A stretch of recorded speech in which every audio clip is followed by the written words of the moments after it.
नमस्कार. पार्थ मराठा वधूवर सूचक केंद्राचे संचालक मी रावसाहेब सोनवणे. आज आपल्याकडं कन्नड तालुक्यातील एक मुलाचे वडील आलेले. कन्नडच तालुका तुमचा? कोणतं गाव तुमचं? हा, विटा आवळाचे एक पालक आलेले आहे. त्यांचा मुलगा आहे, त्याचा स्वतःचा व्यवसाय आहे आणि शेती पण आहे. तर ते त्यांच्या मुलाच्या संदर्भात सविस्तर माहिती देतील. ज्यांना त्यांची माहिती योग्य वाटली त्यांनी त्यांच्याशी संपर्क करावा. सांगा काका, मुलाचं नाव काय तुमच्या?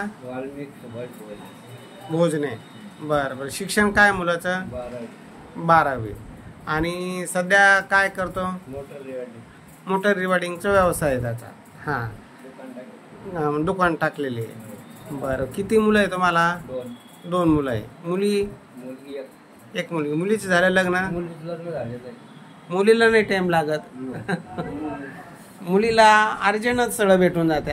पण तांदूळवाडी दिली का? बरं बरं. आणि मुलालाच फक्त अडचणी येतात. तर मुलाची जन्मतारीख काय आहे? 92. बरं बरं बरं बरं. शेती आहे का तुम्हाला? 4 एकर शेती आहे. बरं बरं. घरदार कसं आहे? स्लॅब पत्रा?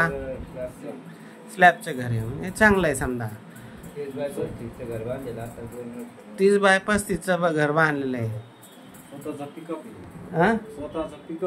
पिकअप पण आहे का? हां हां. बैलजोडी, गाई. हां हां.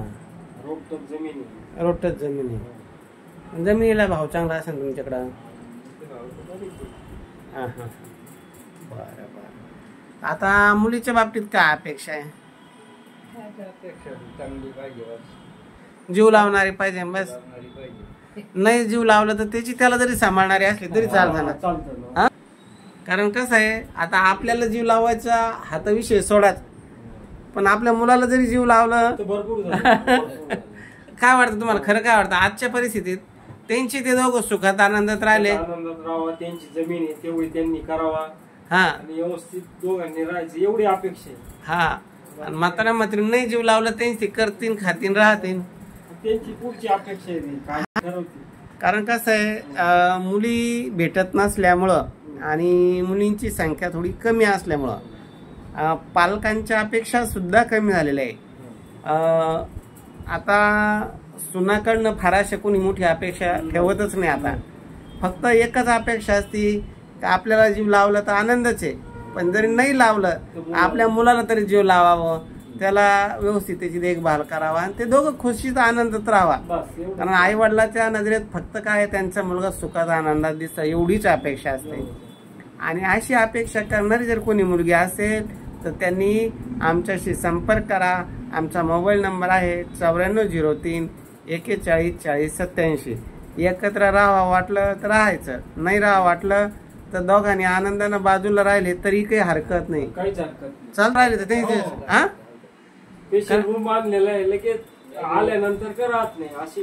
काही अडचण नाही. कारण आजकाल कसं आहे, सासू सासऱ्याच्या करायची इच्छा अशी कोणाची नसतेच जवळजवळ.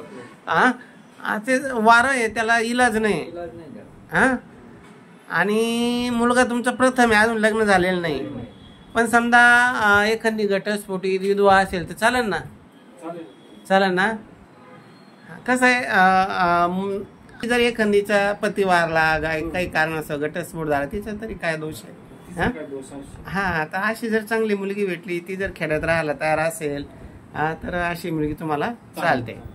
तर असं प्रथम वर आहे, मुलगा समजदार आहे, निर्विष्णी आहे, ज्यांना असं स्थळ चालतं खेड्यामध्ये तर त्यांनी घटस्फोटी विधवा जर एखादी मुलगी असेल तीही ते करायला तयार आहे. तर अशा पालकांनी आमच्याशी संपर्क करावा. आमचे ऑफिस आहे पार्थ मराठा वधूवर सूचक केंद्र, छत्रपती संभाजीनगरला, कार्तिक हॉटेल शेजारी, समर्थनगर वरद गणपती मंदिराजवळ आमचे ऑफिस आहे. प्रत्येक ऑफिसला या किंवा आमच्याशी संपर्क करा. आणि त्यांचा नंबर आहे, तुमचा नंबर देतो, डायरेक्ट ज्यांना वाटलं ते तुमच्याशी कॉल करू शका. हां, सांगा नंबर. 9404 51 49 हां. पालकांचा पण नंबर आपण दिलेला आहे, त्यांच्याशी संपर्क केला, डायरेक्ट गेले तरी काही अडचण नाही, आमचा एकच उद्देश आहे, आमच्याकडे या किंवा नका येऊ, फक्त जे पालक आलेले त्यांच्याशी संपर्क साधून तुम्ही लग्न करावं आणि योग्य प्रत्येकाला योग्य जोडीदार भेटावा. अशाच प्रकारे व्हिडिओ बघण्यासाठी आपल्या चॅनलला सबस्क्राईब करा. जे कोणी नवीन असेल त्यांनी दररोज आमचे नवनवीन व्हिडिओद्वारे माहिती देत असतो. आणि यूट्यूब चॅनलवर सगळी सुविधा मोफत आहे. फक्त ऑफिसमध्ये जर नाव नोंदणी करायची असेल तर वर्षभराकरता आम्ही 5,000 रुपये फी घेतो. 5,000त आम्ही पूर्ण वर्षभर तुम्हाला फोटो बायोडाटा देतो, मध्यस्थी करतो, जमवण्याचा प्रयत्न करतो. आता जमणं न जमणं हा तर योगाचा भाग आहे. प्रयत्नांती परमेश्वर असतो. आमचं काम आहे प्रयत्न करायचं. काहीचं जमतं, काहीचं नाही जमत. अशा पद्धतीने आपण प्रयत्न करत राहू. ज्यांचा योग असेल त्यांचं जमतं. असंच आजच आमच्या कार्यातून आता एक लग्न जमलं. आज साखरपुडा आहे वैजापूरला. मुलगी डॉक्टर आहे, मुलगा बँकेत आहे. असं भेटतं प्रत्येकाला त्याचा जोडा नेमलेला असतो. तर अशाच पद्धतीनं फक्त आम्ही ज्यावेळेस मेळावा घेतो तुम्ही येत राहा. कसं आहे, महिन्यातून मोठा मेळावा असतो एकदा. दर रविवारी आम्ही मुलामुलींची भेटगाठ करतो, पण तुम्हाला दर रविवारी शक्य नाही. पण महिना 2 महिन्यातून एखाद्या मेळाव्याला, मोठ्या मेळाव्याला या, मुलामुलींची भेटगाठ होईल. प्रत्यक्ष योग आला तर जमू शकतं. हां, तर चला, ही माहिती ज्यांना योग्य वाटली त्यांनी त्यांच्याशी संपर्क करावा.